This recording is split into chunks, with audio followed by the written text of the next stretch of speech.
नमस्कार दोस्तों। तो हमने स्टार्ट किया है परसेंटेज और आज हम शुरू करेंगे हमारा न्यू टाइप। तो आइए देखते हैं हमारा फर्स्ट क्वेश्चन। तो देखो क्वेश्चन में हमें क्या गिवन है। तो क्वेश्चन में हमें गिवन है if the income tax is increase by 12%, the net income decrease by 3%, find the rate of income tax. यदि आयकर में 12% की वृद्धि होती है तो शुद्ध आय 3% से कम होती है तो आयकर की दर यहाँ पर हमें पूछी है। तो देखो यहाँ पर हम आपके फिक्स इनकम मानेंगे 100 रुपीज। ये आपकी एक फिक्स इनकम है। इस 100 रुपीज में से आप टैक्स पे करते हो 10 रुपीज का। कितना? 10 रुपीज का आप टैक्स पे करते हो। तो आपकी इनकम कितनी बचती है? तो आपकी इनकम बचती है 90 रुपीज। कितनी? 90 रुपीज।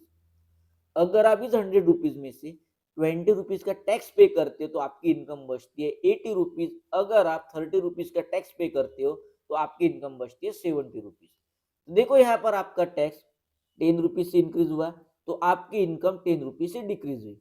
यहाँ पर देखो आपका टैक्स जो 10 रुपीज से इंक्रीज हुआ तो आपकी जो इनकम है वो 10 रुपीज से डिक्रीज हुई। यानी आपका जितना टैक्स इंक्रीज होता है उतनी आपकी इनकम डिक्रीज होती है। यानी टैक्स का इंक्रीज होना और इनकम का डिक्रीज होना ये सेम होता है, इक्वल होता है। तो देखो यहाँ पर आपका टैक्स कितना इंक्रीज हो रहा है। आपका टैक्स इंक्रीज हो रहा है 12%। कितना? 12% इंक्रीज हो रहा है। और इनकम आपकी डिक्रीज हो रही है 3%। कितनी कितनी इनकम डिक्रीज हो रही है? 3%। और ये इक्वल होती है। क्या होती है? इक्वल। देखो यहाँ पर परसेंट से परसेंट कैंसिल। जब भी बीच में इक्वल टू का साइन होता है तो अब आपकी वैल्यू पलट जाती है। तो देखो यहाँ पर टैक्स इज टू इनकम होगा, आपकी वैल्यू पलट जाएगी। तो देखो यहाँ पर ये जो 3 है, 3 आएगा यहाँ पर और 12 आएगा यहाँ पर। तो आपका टैक्स और इनकम का रेशियो होगा 3:12। यानी आप 3 रुपीज का टैक्स पे करते हो तो आपकी इनकम बचती है 12 रुपीज। कितनी बचती है? 12 रुपीज। जब आप 3 रुपीज का टैक्स पे करते हो तो आपकी टोटल इनकम कितनी होगी? तो टोटल इनकम होगी 3 + 12 15 रुपीज। ये है आपकी टोटल इनकम। और 15 रुपीज में से आप 3 रुपीज का टैक्स पे करते हो। कितना? 3 रुपीज का। तो देखो यहाँ पर 3 वन जा 3 5 जा तो होगा 1/5। और 1/5 की परसेंटेज वैल्यू होती है 20%। क्या होती है? 20%। यानी रेट ऑफ इनकम टैक्स है आपका 20%। यानी option B is the right answer. तो अब हम देखेंगे हमारा नेक्स्ट क्वेश्चन। तो देखो क्वेश्चन में हमें गिवन है if the income tax is increase by 23%, the net income decrease by 7%, find the rate of income tax. यदि आयकर में 23% की वृद्धि होती है, शुद्ध आय 7% से कम होती है तो आयकर की दर यहाँ पर हमें पूछी है। तो देखो यहाँ पर आपका टैक्स इंक्रीज हो रहा है। टैक्स आपका इंक्रीज हो रहा है 23% से। कितना? 23% से। और इनकम यहाँ पर आपकी डिक्रीज हो रही है। कितनी डिक्रीज हो रही है? 7% से। कितनी? 7% से। ये होता है आपका इक्वल। तो देखो यहाँ पर परसेंट से परसेंट कैंसिल। तो देखो यहाँ पर हम फाइंड करेंगे टैक्स और इनकम का यहाँ पर रेशियो। क्या फाइंड करेंगे? टैक्स और इनकम का रेशियो। जब भी बीच में इक्वल टू की साइन होती है तब तो आपकी जो वैल्यू है पलट जाती है। तो देखो यहाँ पर 7 आएगा यहाँ पर और 23 आएगा यहाँ पर। तो आपका टैक्स और इनकम का रेशियो होगा 7:23। कितना? 7:23। यानी अगर आप 7 रुपीज का टैक्स पे करते हो, कितना? 7 रुपीज का, तब आपकी इनकम बचती है 23 रुपीज। कितनी बचती है? 23 रुपीज। यानी आपकी टोटल इनकम होगी 7 + 23 = 30 रुपीज। ये आपकी टोटल इनकम है।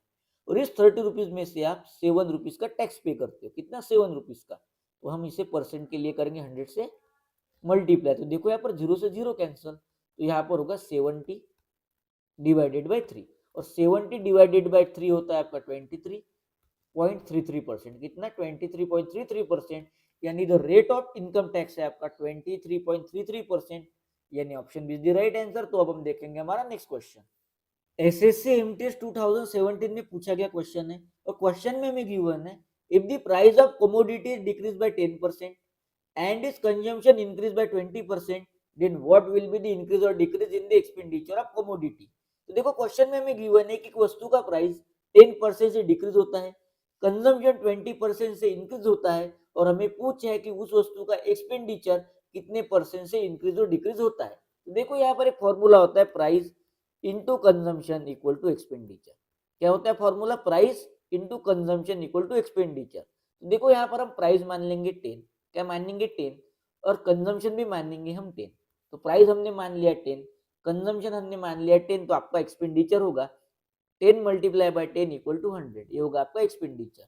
और क्वेश्चन में गिवन है the price of commodities decrease by 10%। आपकी प्राइस क्या है 10, और 10 का 10% होता है, 10 का 10% होता है, देखो जीरो से जीरो कैंसिल, ये जीरो से जीरो कैंसिल, तो होता है 1।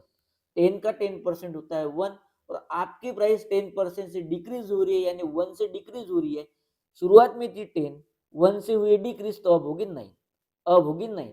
और कंजम्पशन आपका 20% से इंक्रीज हुआ है, कंजम्पशन है आपका 10, तो देखो यहाँ पर 10 का 20% होता है, 10 का 20% होता है, जीरो से जीरो कैंसिल, ये जीरो से जीरो कैंसिल, तो होता है आपका 2। कंजम्पशन था आपका 10, फिर हुआ है 20% से इंक्रीज, यानी हुआ है 2 से इंक्रीज, तो अब होगा 12, अब होगा 12। तो आपका प्राइस अब है 9, कंजम्पशन है 12, इनका मल्टीप्लाई होगा आपका 12 9 जा 108, कितना 108, यानी आपका एक्सपेंडिचर है 108। शुरुआत में था 100, अब है 108, यानी अब वो इंक्रीज हुआ है 8% से। कितना इंक्रीज हुआ है 8% से, यानी option B is the right answer. तो अब हम देखेंगे हमारा नेक्स्ट क्वेश्चन। एसएससी सीएचएसएल 2020 में पूछा गया क्वेश्चन है, और क्वेश्चन में गिवन है the price of commodity increase by 28%, expenditure increase by 12%, what is the percentage increase और डिक्रीज इन इट्स कंजम्पशन। एक वस्तु की कीमत में 28% की वृद्धि होती है, हालांकि इस पर व्यय में 12% की बढ़ोतरी होती है, तो इसकी खपत में कितने प्रतिशत की वृद्धि या कमी होती है, ये हमें यहाँ पर पूछा है। तो देखो यहाँ पर एक फॉर्मूला होता है price into consumption equal to होता है आपका एक्सपेंडिचर। तो देखो यहाँ पर हम प्राइस मान लेंगे 10, कंजम्पशन हम मान लेंगे 10, तो आपका एक्सपेंडिचर होगा 10 मल्टीप्लाई बाय 10 इक्वल टू 100। और क्वेश्चन में गिवन है the price of commodity increase by 28%, यानी वस्तु की जो कीमत है वो 28% से इंक्रीज हुई है। तो देखो यहाँ पर 10 का 28% होता है 2.8, कितना 2.8, प्राइस है आपकी 10, अब हुई है 2.8 से इंक्रीज, तो अब हुई है 10 प्लस 2.8, तो 12.8। कंजम्पशन हमें गिवन नहीं है, कंजम्पशन हमें फाइंड करना है, और एक्सपेंडिचर हमें गिवन है, एक्सपेंडिचर आपका 12% से इंक्रीज हुआ है। पहले था 100, अब हुआ है 12% से इंक्रीज, तो अब हुआ है 112। तो देखो यहाँ पर आपका कंजम्पशन क्या होगा, तो देखो यहाँ पर 112 डिवाइडेड बाय 12.8, तो होता है आपका 8.75। तो आपका कंजम्पशन हुआ है 8.75, कितना हुआ है 8.75। पहले था 10, अब हुआ है 8.75, तो पहले था 10, अब हुआ है 8.75, यानी आपका कंजम्पशन 1.25 से डिक्रीज हुआ है, कितना 1.25 से। और हमें पूछा है कि कितना परसेंट कम हुआ है, कितना परसेंट कम हुआ है, तो देखो यहाँ पर 1.25 डिवाइडेड बाय 10, क्योंकि शुरुआत में हमारा कंजम्पशन था 10 मल्टीप्लाई बाय 100, जीरो से जीरो कैंसिल, तो होगा आपका 12.5%, कितना 12.5%। आपका जो कंजम्पशन है वो 12.5% से हुआ है डिक्रीज, यानी option B is the right answer. तो अब हम देखेंगे हमारा नेक्स्ट क्वेश्चन। तो देखो क्वेश्चन में हमें क्या गिवन है, क्वेश्चन में हमें गिवन है if the number of seats in cinema hall increase by 25%, the cost of ticket is also increase by 10%, the overall percentage increase in the revenue is. यदि सिनेमा हॉल में सीटों की संख्या में 25% की वृद्धि होती है, टिकट के मूल्य में 10% की वृद्धि होती है, तो आय में कुल कितने परसेंट की वृद्धि होगी, ये हमें पूछा है। तो देखो यहाँ पर 25% की फ्रैक्शन वैल्यू होती है 1/4, क्या होती है 1/4, और 10% की फ्रैक्शन वैल्यू होती है 1/10। तो देखो यहाँ पर क्वेश्चन में गिवन है कि number of seats in the cinema hall increase by 25%। तो देखो यहाँ पर शुरुआत में थी 4, अब हुई है इंक्रीज, तो 4 + 1 5।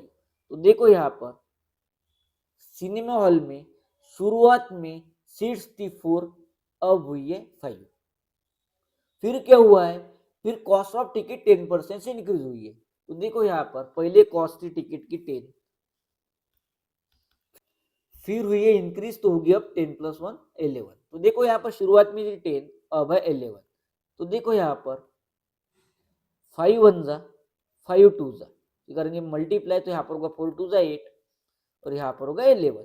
तो शुरुआत में रेवेन्यू था 8, अब है 11, तो यानी यहाँ पर हुआ है 3 से इंक्रीज, कितना 3 से इंक्रीज। तो देखो यहाँ पर होगा 3/8, और हमें पता है 1/8 की परसेंटेज वैल्यू होती है 12.5%। तो यहाँ पर 3/8 होगा आपका 37.5%। कितना? 37.5%, यानी option B is the right answer. तो अब हम देखेंगे हमारा नेक्स्ट क्वेश्चन। तो देखो क्वेश्चन में गिवन है the ticket of N IPL match in Chennai was 2500 when the price of the ticket was lower the sale of the ticket was increased by 50% but the revenue noticed a reduction of 15%। what was the reduced price of ticket? Chennai में एक IPL match का ticket 2500 का था। जब ticket की कीमत कम की गई तो टिकटों की बिक्री में 50% की वृद्धि हुई, लेकिन राजस्व में 15% की कमी देखी गई। टिकट की घटी हुई कीमत क्या है, यह हमें पूछा है। तो देखो यहाँ पर price of ticket multiply by number of ticket equal to होता है आपका रेवेन्यू। क्या होता है? रेवेन्यू। तो देखो यहाँ पर हम प्राइस मान लेंगे 10, नंबर ऑफ टिकट मान लेंगे 10, तो रेवेन्यू होगा आपका 100। और क्वेश्चन में हमें पूछा है कि रिड्यूस प्राइस क्या थी। तो देखो यहाँ पर हम रिड्यूस प्राइस मान लेंगे x। क्या मानेंगे? x। और नंबर ऑफ टिकट जो है आपको 50% से इंक्रीज हुई है। कितनी? 50% से। तो देखो यहाँ पर पहले थी 10, अब हुए 50% से इंक्रीज।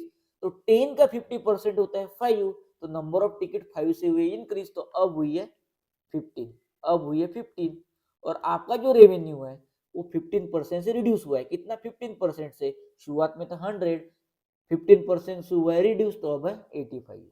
अब है 85। तो देखो यहाँ पर 85 डिवाइडेड बाय 15 तो होता है आपका 5.66। कितना? 5.66। तो आपका रिड्यूस रेवेन्यू है 5.66।